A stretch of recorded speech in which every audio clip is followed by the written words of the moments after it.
আবার একটা বিধানসভা নির্বাচনের মুখোমুখি আমরা।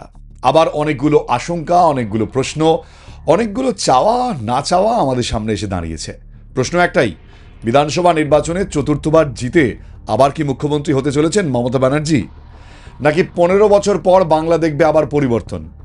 বিজেপি কি এই বছর আগের বারের ভুল থেকে শিক্ষা নিয়ে কিছু করতে পারবে? তারা কি হারাতে পারবে তৃণমূলকে? বামফ্রন্ট কি এবছর খাতা খুলতে পারবে? তাদের কি কোনো সম্ভাবনা রয়েছে? এই বহু সম্ভাবনার সম্মুখে দাঁড়িয়েই আজকের এই ভিডিও।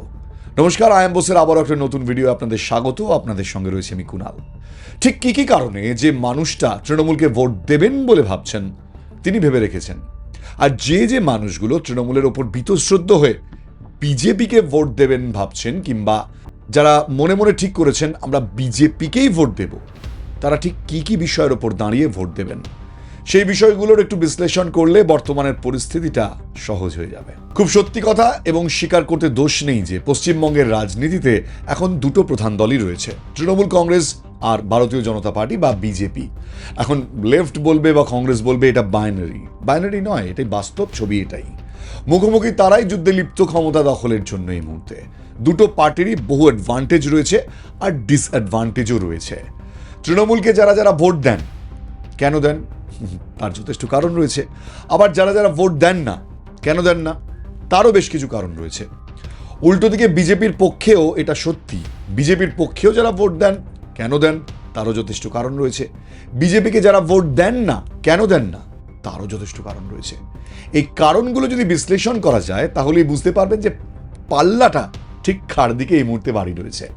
আসুন শুরু করি এই ভিডিও। পশ্চিমবঙ্গের রাজনীতিতে প্রধানত একটা বিষয় ভীষণভাবে প্রভাব ফেলে। অন্তত তৃণমূল কংগ্রেস ক্ষমতায় আসার পর থেকে তার প্রভাব যে এতটা বেড়ে গিয়েছে সেটা আমাদের আর বলে দিতে হয় না। কি বলুন তো? Any guess? এক্স্যাক্টলি, টাকা। টাকা হচ্ছে এমন একটা বিষয় না যা সব ভাষা বলতে পারে। পশ্চিমবঙ্গের রাজনীতিতে এই টাকার প্রভাব ভীষণভাবে পড়েছে, এটা অস্বীকার করার কোনো জায়গা নেই। বিশেষ করে পশ্চিমবঙ্গের দীর্ঘদিনের বাম শাসন এবং পরবর্তীকালে কর্মসংস্থানের দীর্ঘ অভাব মফস্বল অঞ্চলে এমন একটা মধ্যবিত্ত এবং অতি নিম্ন মধ্যবিত্ত মানুষ তৈরি করেছে যাদের মনে শখ আছে অনেক, কিন্তু সেই শখ পূরণের সাধ্য নেই। ভোটের সময় অর্থ দিয়ে তাদেরকে সহজেই কিনে নেওয়া যায়। তৃণমূলের কাছে কিন্তু এটা একটা বড় সাফল্য। এই দিকটা তৃণমূলের বড় অ্যাডভান্টেজ, বিশেষ করে ভাতা। আমরা দেখতে পাই ইলেকশন কমিশন প্রথমে ভোট ঘোষণা করে, ইলেকশন কমিশন ভোট ডিক্লেয়ার করলেই ইলেকশন কোড অফ কন্ডাক্ট জারি হয়, আপনারা জানেন, এবং তারপরে আর কিছুই করা যায় না। অর্থাৎ সরকার কোনো সরকারি প্রকল্প ঘোষণা করতে পারে না, সরকারটাই ডিসব্যান্ড হয়ে যায়। তখন সকলেই রাজনৈতিক নেতানেত্রী, তারা প্রতিশ্রুতি দিতে পারেন, কিন্তু সরকারের কোনো কাজ সেক্ষেত্রে থাকে না। সেটা করে কে? নির্বাচন কমিশন। নির্বাচন কমিশন বিকেল 4টে ভোট ঘোষণা করার আগেই মমতা বন্দ্যোপাধ্যায় রাজ্য সরকারি কর্মচারীদের বকেয়া 25% ডিএ দেওয়ার ঘোষণা করে দিলেন। যে ডিএ নিয়ে রাজ্য সরকারি কর্মচারীরা এতদিন এত মাথা চাপড়ালেন, তাদের ডিএ না দেওয়ার জন্য মমতা ব্যানার্জি কোটি কোটি টাকা খরচ করে বিভিন্ন কোর্টে লয়ার লাগিয়ে তাদের নাস্তানাবুদ করে ছাড়লেন। এমনকি বেশি ঘেউ ঘেউ করবেন না বলে তাদের কুকুরের সাথে তুলনা করলেন। সেখানে মমতা ব্যানার্জি নির্বাচন ঘোষণা হওয়ার ঠিক 1 ঘন্টা আগে 3:05 ঘোষণা করে দিলেন 25% ডিএ দেওয়া হবে। অর্থাৎ মমতা ব্যানার্জিও জানেন যে এই ডিএ আসলে দেওয়া হবে কি না হবে সেটা বড় কথা নয়। এমনকি 25%-এর বাকি অংশ তারা আর কোনোদিনও পাবেন কিনা সেটাও বিষ-বাউ জলে। সেটা পরে মমতা ব্যানার্জি বিবেচনা করবেন। এখন মমতা ব্যানার্জির সামনে ভোট পার হওয়ার জন্য যেটা দরকার তিনি সেটাই করলেন। এবার আসি রাজ্য সরকারি কর্মচারীদের কথায়। তাদের অবস্থা এখন এরকমই যে তারা 5 বছর ধরে যতই লাথি ঝাঁটা গালাগালি বা ঘেউ ঘেউ করবেন নার মতন অপমানজনক কথাবার্তা শুনে থাকুন, এই 25% টাকার মোহ কি তারা ছাড়তে পারবেন? তারাও জানেন হয়তো এই টাকা আমরা পাবো না। না হলে হঠাৎ করে নির্বাচন কমিশন ভোট ঘোষণার 1 ঘন্টা আগে কেন রাজ্য সরকার ঘোষণা করবে? 5 বছর ধরে কি তারা ঘুমোচ্ছিল?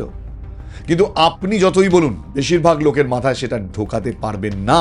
কারণ ওই যে টাকা সব ভাষায় কথা বলতে পারে, এখানেও টাকাই নিজের মতো করে কথা বলবে। সুতরাং এইটা মমতা ব্যানার্জির একটা বড় অ্যাডভান্টেজ। দ্বিতীয়ত, তিনি ঘোষণা করেছেন পুরোহিত বা মুয়াজ্জেমদের ভাতা বাড়িয়ে দেবেন, তাদের 2000 টাকা করে দেওয়া হবে। এখানেও নিজের ভাষাতেই কথা বলতে টাকা শুরু করে দিয়েছে। এ তো গেল টাকার বিষয়। এবার আমি বলবো মুসলিম ভোট। পশ্চিমবঙ্গের রাজনীতিতে একটা বড় ফ্যাক্টর। এই জন্যই তথাকথিত সেকুলার দলগুলো এই জায়গাটাকে শক্ত করতে চায়। মমতা ব্যানার্জির নামে সব থেকে বড় অভিযোগ কি জানেন? তা হলো তোষণের, যেটা তার বিরোধী দল বিজেপি করে থাকে। আর সেই তোষণের রাজনীতি তাকে করতে হয়, কারণ মমতা ব্যানার্জি জানেন এই একমাত্র ভোট ব্যাংক যারা চোখ কান মুখ বুঝে ভোট দেবে তারা কোনো প্রশ্ন করবে না। মানে আমি সব মুসলমানের কথা তো বলছি না, তবে মেজরিটি মুসলমান তাই করেন, কারণ তারা মনে করেন মমতা বন্দ্যোপাধ্যায় তাদের একমাত্র সিকিউরিটি দিতে পারে, বিজেপি আসলে তো কিছুই হবে না। আর এটাও মমতা ব্যানার্জির একটা অ্যাডভান্টেজ যে তিনি ভালো করে মুসলমানদের মধ্যে হিন্দুদের প্রতি ভীতি ঢুকিয়ে দিতে পেরেছেন। মুসলমানরা একজোট হয়ে ভোট দেবে তৃণমূলকে, এবং সেই ভোটে বিজেপির খুব একটা প্রভাব বিস্তার করতে পারবে না। তবে এখানে পথের কাঁটা হচ্ছে হুমায়ুন কবির, নওশাদ সিদ্দিকীর, আইএসএফ এর মতন দলগুলো। তারা কতটা ভোট নিজেদের দিকে টানতে পারছেন, অবশ্যই নিজস্ব ছোট ছোট পকেটে, তার উপর অনেক জায়গায় তৃণমূলের ভাগ্য নির্ধারণ হয়তো করবে। কারণ এর আগের বারও আমরা দেখেছি যে খুব একটা দাগ এরা কাটতে পারেনি। সেক্ষেত্রে তৃণমূল খুব ভালোভাবে বিজেপির, আরএসএস, হিন্দুদের প্রতি ভীতি মুসলমানদের মধ্যে ঢোকাতে পেরেছিল, এবং মুসলমানরাও নিজেদের একমাত্র ইস্যু করেছিল নিজের জাতির অবস্থান, এবং জাতিগত অবস্থান থেকেই তারা ভোট দিয়েছিল। সুতরাং মুসলিম ভোটের ক্ষেত্রে কিন্তু পশ্চিমবঙ্গের উন্নয়ন, অর্থ কোনো প্রশ্নই উঠবে না। সেখানে খালি একটা ইস্যু উঠবে, সেটা হলো জাতপাতের ইস্যু, এবং তারা জাতপাতের ভিত্তিতেই ভোট দিয়ে থাকে।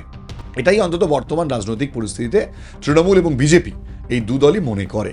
প্রকাশ্যে মনে না করলেও তারা যে এটা মনে করে তাদের বিভিন্ন কর্মকাণ্ড থেকেই আমরা সহজেই সেটা বুঝতে পারি। পশ্চিমবঙ্গের গণতান্ত্রিক প্রেক্ষাপটের পক্ষে এই মনে করাটা কিন্তু ভয়ঙ্কর, এবং আস্তে আস্তে এই ভয়ঙ্কর সাম্প্রদায়িক বিভেদ, এই ভেদাভেদ কিন্তু আরো গভীর থেকে গভীরতর হচ্ছে। পশ্চিমবঙ্গের রাজনীতিতে সব থেকে বড় দুর্ভাগ্যের বিষয় হলো কি, দুর্নীতি এখনো তেমন কোনো প্রভাবে বিস্তার করতে পারেনি। মানুষ দুর্নীতিটাকে সহজ স্বাভাবিক একটা কাজ বলে মনে করে, অর্থাৎ দুর্নীতি হয়েছে এটা যেন হওয়ারই ছিল। দুর্নীতি হয়েছে তো কি হয়েছে, আমি তো আমার ভাতা পেয়ে গিয়েছি। দুর্নীতি হয়েছে তো কি হয়েছে, আমরা তো লক্ষ্মীর ভাণ্ডারে ঢুকে পড়েছি। দুর্নীতি হয়েছে তো কি হয়েছে, আমার তো স্বাস্থ্যসাথী আছে। দুর্নীতি হয়েছে তো কি হয়েছে, পাড়ার কাউন্সিলর তো আমাকে খুব ভালোবাসেন, তার দয়ায় আমি তো বিভিন্ন জায়গায় করে কমে খাই, বিভিন্ন জায়গায় প্রমোটিংয়ের কাজে তো একটু পয়সা আমারও পকেটে ঢোকে। সুতরাং দুর্নীতি ফুর্নীতি কোনো ব্যাপার নয়।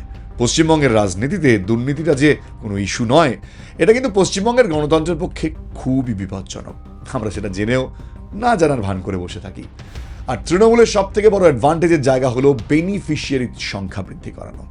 তৃণমূলের থেকে যারা সবচেয়ে বেশি বেনিফিশিয়ারি, মানে সুবিধাভোগী, যেমন ধরুন এতদিন ধরে তৃণমূলের ক্ষমতায় থাকবার ফলে একটা বিরাট অংশের মানুষ তারা এই সুবিধাভোগী হয়েছে, যারা বিভিন্ন অঞ্চলে অঞ্চলে প্রমোটিং করছে, প্রমোটিং ব্যবসার সঙ্গে জড়িত, বিভিন্ন ছোট ছোট কাজের সাথে জড়িত, তাদেরকে তৃণমূলের উপর নির্ভর করিয়ে তৃণমূল রাখতে পেরেছে। তারা কি জানে? তারা জানে আজকে তৃণমূল আছে বলে আমরা করে কমে খেতে পাচ্ছি, তৃণমূল না থাকলে আমরা ভ্যানিশ হয়ে যাব। আর এই অংশের মানুষরাই ভোটের সময় যেন তেন প্রকারেণ তৃণমূলকে জেতানোর জন্য সব কিছু করতে পারেন। সেই রকমই রয়েছে যারা ভাতার উপর বেঁচে রয়েছে, তাদের সংখ্যাটা অনেকটাই। মানুষ এখন যেটা পাচ্ছে সেটার উপরই বেশি নির্ভর করে, ভবিষ্যতে কি পাবো সেসব ভাবে না। তার জন্য বিজেপি যতই বারবার বলুক যে আমরা এলে ভাতা বৃদ্ধি করব, আমরা ভাতা বাড়িয়ে দেব, তার থেকেও কিন্তু যে লোকটা এখন ভাতা পাচ্ছে না সে সেটার উপরই বেশি নির্ভর করবে। আর মানুষের একটা স্বভাব হয়ে গেছে যে ভাতার উপরে বেঁচে থাকার প্রবণতা বৃদ্ধি পাচ্ছে। তৃণমূল এটা খুব ভালো করে বুঝতে পেরে গেছে, কাজ কর্ম কিচ্ছু নেই, করো না করো কাজ, তুমি প্রতি মাসে একটা করে পাবে ভাতা। এর ফলে তার কর্মক্ষমতা নষ্ট হোক, তার চাকরি বাকরি না হোক, সেগুলো অন্য কথা, কিন্তু মানুষ কিন্তু ভাতাটাকে সহজেই গ্রহণ করেছে এবং খুব ভালোভাবেই গ্রহণ করছেও। তাই জন্য মানুষ চাইবে না যে তার ভাতাটা বন্ধ হয়ে যায়। আরেকটা কথা, সবাই জানে যে প্রতি বছরই ভোটের আগে 500 টাকা করে দিদি বাড়িয়ে দিচ্ছেন, ব্যাস। সুতরাং আমাকে জানাতনার প্রকারণও 5টা বছর কাটাতে হবে, আর তারপরে এই 1500 হয়ে যাবে 2000টা, আর 5 বছর পর তো 3000 হয়ে যাবে, এটা লোকে জানে। সুতরাং এখন যে টাকা আমি এমনি ঘরে বসে বসে বিনা কাজ করি পাচ্ছি, সেটা আর আমি হারাতে যাব কেন? এবার বিষয়টা হলো, যারা প্রতিদিন একদম দিন আনা দিন খাওয়া লোকজন, তারা এই টাকাটা যখন পাচ্ছে তখন তারা দেখছে যে এই টাকাটা আমরা হাতে এমনি বসে বসে পাচ্ছি, সুতরাং কাজ করে আর এক্সট্রা টাকা রোজগার করার কোনো প্রয়োজন নেই। তারা কিন্তু তার উপরেও বেঁচে থাকবার একটা চেষ্টা করে যাচ্ছে। এটা একটা বড় বিষয়। তৃণমূল যাদেরকে নিজেদের ওপর নির্ভর করে রাখতে পেরেছে। যেমন ধরুন, বহু স্তরের মানুষ আছে যাদের কাজ হচ্ছে বিভিন্ন বেআইনি পার্কিং থেকে টাকা তোলা। বিভিন্ন ইয়াং ছেলেরা যারা তৃণমূলের হয়ে বিভিন্ন জায়গায় প্রমোটিং ব্যবসার সঙ্গে যুক্ত কিংবা বেআইনি পার্কিংয়ের সাথে বিভিন্ন সাপ্লাইয়ের সাথে যুক্ত, তারা এই ভোটের সময় তৃণমূলের হয়ে মাঠে নেমে মেশিনারি হয়ে কাজ করবে। এবং এই একটা বিশাল অংশের ক্যাডার তৃণমূলের হাতে রয়েছে। অন্যদিকে রয়েছে কি মুসলিম ভোট। তারা এখন নিজেদের একমাত্র ভরসাস্থল তৃণমূলের মধ্যেই খুঁজে পেয়েছেন। উল্টো দিকে বিজেপির কি? বিজেপি যেটা করতে পেরেছে, বিজেপি এতদিন যে এসআইআর এর কথা বলেছে, সেই অস্ত্রটা কিন্তু এবার বিজেপির হাত থেকে বেরিয়ে গিয়েছে। এসআইআর হয়ে গিয়েছে। ভবানীপুরের মতন জায়গাতেও প্রচুর মানুষের নাম ভোটার তালিকা থেকে বাদ গিয়েছে। অন্যদিকে মমতা ব্যানার্জি যেটা বলেছিলেন যে বিভিন্ন অংশে ভোটিং কেন্দ্রগুলো হয়, সেগুলো কোনো হাউজিং কমপ্লেক্সের ভেতর করা যাবে না, কিন্তু কমিশন সেখান থেকে অনর থেকে হাউজিং কমপ্লেক্সের ভেতরে করতে পেরেছে। তার কারণ একটা সহজ হিসেব, হাউজিং কমপ্লেক্সের ভেতর যদি ভোটের ব্যবস্থা হয়, বুথ হয়, তাহলে হাউজিং কমপ্লেক্সের লোক তারা গিয়ে ভোট দিতে পারবেন। কিন্তু যদি বাইরে হয়, সেখানে তৃণমূলের ক্যাডাররা সকালবেলা হাউজিং কমপ্লেক্সের তালা লাগিয়ে দেয়। এরকম বহু অভিযোগ, না ভুরি ভুরি অভিযোগ এর আগের নির্বাচনগুলো সামনে এসেছে। এবার সেটা হচ্ছে না। সুতরাং এইটা কিন্তু বিজেপির একটা বড় অ্যাডভান্টেজ। অন্যদিকে বিজেপির আরেকটা বড় অ্যাডভান্টেজ হলো তোষণের রাজনীতি। কয়েক বছরে এই তোষণের রাজনীতি কি ভয়ঙ্কর আকার ধারণ করেছে পশ্চিমবঙ্গে, সেটা কিন্তু প্রকট। বিজেপির খেলার জায়গা এসআইআর এর হাত থেকে বেরিয়ে গেছে, কারণ এসআইআর অলরেডি ডান হয়ে গিয়েছে। সুতরাং ওটা নিয়ে নতুন করে আর কিছু বলার নেই। অন্যদিকে ভাতা দেওয়ার বিষয়টা বিজেপি নিজেও ঘোষণা করেছে, আমি এলে এই ভাতার টাকা এতটা বাড়িয়ে দেবো। সুতরাং এইটা আর তৃণমূলের বিরুদ্ধে অস্ত্র হিসাবে বিজেপি ব্যবহার করতে পারবে না। কিন্তু তোষণের রাজনীতি, এই বিষয়টা কিন্তু বিজেপির একটা বড় হাতিয়ার। এই বিষয়টা বা এই দানটা দিতে গেলে বিজেপিকে কিন্তু আবার হাত থেকে মুসলমান ভোটটাকে পুরোপুরি ছেড়েই ভাবতে হবে। ইতস্তত এদিক ওদিক থেকে কিছু মুসলমান ভোট আসলো, সেটা কিন্তু বড় কথা নয়। বড় কথা হলো মুসলিম ভোটটা যেভাবে একতরফা তৃণমূলের দিকে যাবে, সেইভাবে বিজেপি কি হিন্দু ভোটারদের নিজেদের দিকে আনতে পারবেন? এই জায়গাটা দেখবার একটা কিন্তু বিষয় রয়েছে। অন্যদিকে নির্বাচন কমিশন যেভাবে দিন ঘোষণার পরেই কয়েকটা বড় বড় সিদ্ধান্ত নিয়েছে এবং তাতে মমতা ব্যানার্জি বেজায় চটেছেন, সেই বিষয়টায় মমতা বন্দ্যোপাধ্যায়কে কিছুটা চিন্তায় রাখলেও রাখতে পারে। মমতা ব্যানার্জির মতন রাজনীতিবিদ, যিনি 15 বছর ধরে পশ্চিমবঙ্গে এত দুর্নীতির অভিযোগ, এত কিছুর অভিযোগকে কবরে পাঠিয়ে দিয়েও ক্ষমতায় বেঁচে থাকেন, তার পক্ষে কি বোঝাটা খুব একটা কষ্টকর ছিল যে নির্বাচন কমিশন ক্ষমতায় সেই তার পেয়ারের লোকজনকে তার কাছ থেকে হটাবে? এই ব্যাপারটা আমার মনে হয় তিনি আগে থেকেই জানতেন। সুতরাং এটাও তৃণমূলের পক্ষে একটা ডিসঅ্যাডভান্টেজ হলেও মমতা বন্দ্যোপাধ্যায় তাকে অ্যাডভান্টেজে পাল্টে নিতে পারবেন বলেই আমার মনে হয়। কারণ মমতা বন্দ্যোপাধ্যায় নিশ্চয়ই এই বিষয়গুলোকে বুঝেই বিকল্প একটা মেশিনারি তৈরি করেছিলেন। অনেক স্বঘোষিত সাংবাদিক আবার এটাও বলতে চাইছেন যে নন্দিনী ম্যাডামদের নির্বাচন কমিশন যেভাবে সরিয়ে দিয়েছেন, এটাতে নাকি মহিলারা অপমানিত হয়েছেন। মমতা বন্দ্যোপাধ্যায় সেই ফায়দাটা তুলবেন। আমি তাদেরকে একটা প্রশ্ন করতে চাই, আরজিকর হাসপাতালে অভয়া নামক একজন হাউস স্টাফ, মধ্যবিত্ত ঘরের ডাক্তারি ছাত্রী, তাকে ধর্ষণ এবং খুন করা হলো, তার বিচার হলো না। হাজার হাজার মানুষ রাস্তায় নামার পরেও তার বিচারককে হিমঘরে পাঠানো হলো। তখন মহিলাদের আত্মসম্মানে লাগলো না? আর এলিট ক্লাসের একজনকে নির্বাচন কমিশন সম্পূর্ণ আইনি পদক্ষেপ নিয়ে অন্য জায়গায় ট্রান্সফার করেছেন, তাতে নাকি প্রথম মহিলা নির্বাচন আধিকারিককে সরিয়ে দিয়েছে বলেই বিশাল অপমান হয়ে গেছে মহিলাদের। এই 2-in-1 গেমগুলো কতদিন খেলবেন বলুন তো? এই বিষয়গুলো নিয়ে আর কিছু না বলাই ভালো, কারণ যারা এই বিষয়গুলোকে নিয়ে নিজেদের ব্যবসা চালিয়ে যাচ্ছেন তাদেরকে আমি আর কি বা বলতে পারি। কিন্তু এটুকু বলতে পারি, মমতা ব্যানার্জি নন্দিনী ম্যাডামদের সরানো নিয়ে তার রাজনীতি করবেন এবং উনি তার দিক দিয়ে ঠিকই করবেন। বিজেপি বিষয়টাকে কতটা কেয়ারফুলি হ্যান্ডেল করতে পারে এবং মানুষের কাছে সঠিক বার্তাটা পৌঁছে দিতে পারে, সেটা কিন্তু দেখার। আর বিজেপির সব থেকে বড় ডিসঅ্যাডভান্টেজগুলোর মধ্যে একটা হলো কি জানেন? বিজেপি পশ্চিমবঙ্গের রাজনীতির মতন করে ভাবে না। তাদের চিৎকার করা, কথা বলার বহু লোক থাকলেও অঞ্চলে নেমে ভোটের দিন বুথ আগলানো, বুথকে ছিনিয়ে নেওয়ার লোক নেই। কারণ আমরা প্রত্যেকেই জানি পশ্চিমবঙ্গে ভোটটা করাতে হয়। তৃণমূলের কিন্তু সেই লোক আছে যারা ভোটটা করাতে পারবে, করিয়ে নিজেদের পক্ষে জোর করে হলেও ভোটটাকে আনবে। কিন্তু বিজেপির সেই লোক আছে কি? যদি থেকে থাকে তাদেরকে কিন্তু বিজেপির এবার রাস্তায় বা পথে নামাতে হবে। না হলে কিন্তু শুধু শুধু বড় বড় কথা বলে বড় ব্রিগেড ভরিয়ে কোনো লাভ নেই। আগের বার অনেকগুলো দফাতে ভোট করানো হয়েছিল। এর আগে যতবারই পশ্চিমবঙ্গে বিধানসভা নির্বাচন হয়েছে, অঞ্চলগুলোতে দফায় দফায় ভোট হয়েছে। কিন্তু এই প্রথমবার পশ্চিমবঙ্গে মাত্র 2 দফায় ভোট হচ্ছে। তার কারণ কি? বিজেপি আগেরবার নির্বাচনের পরে মূল্যায়ন করেছিল যে তাদের হারের জন্য এই বহু দফায় ভোট করানোটা একটা ফ্যাক্টর।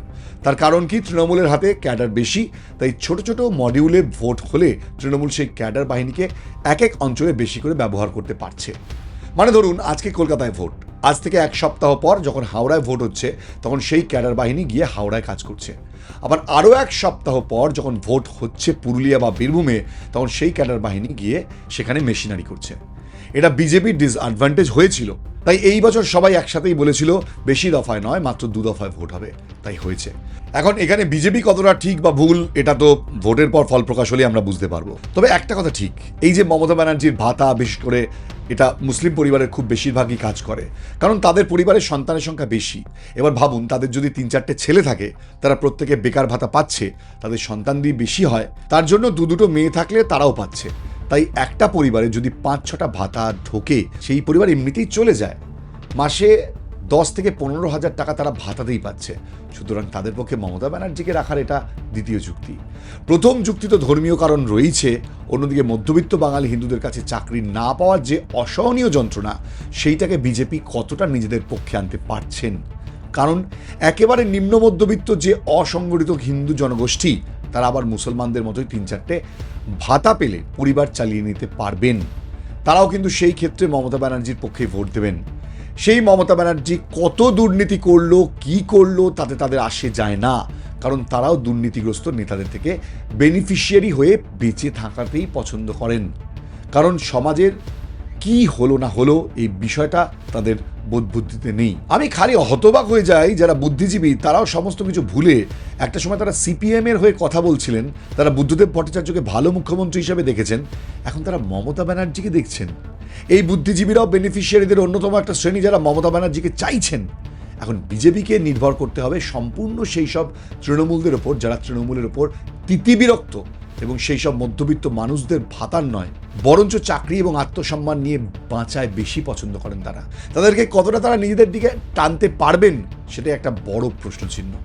অন্যদিকে গ্যাসের দাম বৃদ্ধি, আমার মনে হয় না এই বছর বিধানসভা নির্বাচনে এই গ্যাসের দাম বৃদ্ধি খুব একটা প্রভাব ফেলতে পারে। মধ্যবিত্তের রান্নাঘরে আগুন লেগেছে এ কথা একদম ঠিক। গ্যাসের দাম লাফিয়ে অনেকটা বৃদ্ধি পেয়েছে, অনেক রেস্টুরেন্ট বন্ধ হয়ে গিয়েছে, কিন্তু যারা যাকে ভোট দেবেন বলে ঠিক করেছেন তারা অনেক আগে থেকেই মাইন্ডসেট করে নিয়েছেন এই সাময়িক যুদ্ধের ফলে সারা বিশ্বে কি প্রভাব পড়ছে সেই প্রভাবকে কাজে লাগিয়ে বাজিমাত করা যে যাবে না সেটাও মমতা ব্যানার্জি জানেন। তাই মমতা ব্যানার্জিও তার অন্যান্য মেশিনারি তৈরি রেখেছেন। সুতরাং এটা বিজেপির পক্ষে কিন্তু খুব একটা ডিসঅ্যাডভান্টেজ নয়। বিজেপির পক্ষে যে ডিসঅ্যাডভান্টেজগুলো হতে পারে সেগুলো হলো তারা মুসলিম ভোট পাচ্ছে না, সুতরাং তাদেরকে হিন্দু ভোটের অনেকটা কনসলিডেট করাতে হবে। দেখতে হবে সেটা আদৌ তারা পারছেন কিনা। দ্বিতীয়ত বিজেপির সংগঠন কিন্তু এখনো দুর্বল, তারা সেই সংগঠন শক্তি নিয়ে ঝাঁপিয়ে পড়তে পারবেন না। তৃতীয়ত এইবার দেখা যাচ্ছে তারা কর্মীদেরকে বেশি গুরুত্ব দিয়েছেন, এটা তাদের পক্ষে একটা অ্যাডভান্টেজ। কর্মীদেরকে গুরুত্ব দেওয়ার এবং বিভিন্ন জায়গায় সংগঠনের লোককে দাঁড় করানো। অন্যদিকে তৃণমূলের বিজেপির বিরুদ্ধে সব থেকে বড় অভিযোগ বা তারা অবাঙালিদের যে দলিল যেটা বলা যায়, তারা বাঙালিদের কেউ নন। তবে এবার কিন্তু দেখা গেছে বিজেপি বিভিন্ন অঞ্চলে বাঙালিদেরকে প্রার্থী করেছে, এইটা কিন্তু বিজেপির পক্ষে একটা বড় অ্যাডভান্টেজ হিসেবেই দেখা হচ্ছে। অন্যদিকে তৃণমূলের অ্যাডভান্টেজগুলো কম নয়, তাদের বেনিফিশিয়ারির সংখ্যা অনেক বেশি বৃদ্ধি পেয়েছে। মুসলিম ভোটটা সম্পূর্ণ তারা এখনো পর্যন্ত কবজায় রাখতে পেরেছে। আগেই বলেছি যদি না হুমায়ুন কবির আর নওশাদ সিদ্দিকী খুব বেশি খেলতে পারেন তাহলে তাদের মুসলমান ভোটের সংখ্যা যে বাড়বে তাতে ভাগ বসানো যাবে না। সুতরাং এই সব দিক দিয়ে বিচার করলে দেখা যাবে যে বিজেপি ভোটের দিন কতটা বুথ রক্ষা করতে পারছেন, লড়াই দিতে পারছেন, সংগঠনের উপর কতটা ভোট নির্ভর করছে। যাই হোক, এই ভিডিওটার শেষে আপনাদের কি মতামত, আপনারা কি মনে করেন আপনারা প্লিজ কমেন্ট সেকশনে লিখতে ভুলবেন না। আপনাদের যদি কোনো যুক্তি বা পয়েন্ট থাকে সেটাও কিন্তু কমেন্টে লিখে দেবেন। আর হ্যাঁ, এই ভিডিওটা প্রচুর মানুষের সঙ্গে শেয়ার করে দিন যাতে আরও মানুষের কাছে বিষয়টা পৌঁছে যায়। আপনি যদি হোয়াটসঅ্যাপের মাধ্যমে আমার ভিডিও পেতে চান তাহলে হোয়াটসঅ্যাপ গ্রুপের লিঙ্ক রয়েছে ডিসক্রিপশনে, জয়েন করে নিন। আর প্লিজ সাবস্ক্রাইব না করে যাবেন না আই এম বোসকে। দেখা হচ্ছে নতুন ভিডিওতে, এখানে শেষ করছি। জয় হিন্দ।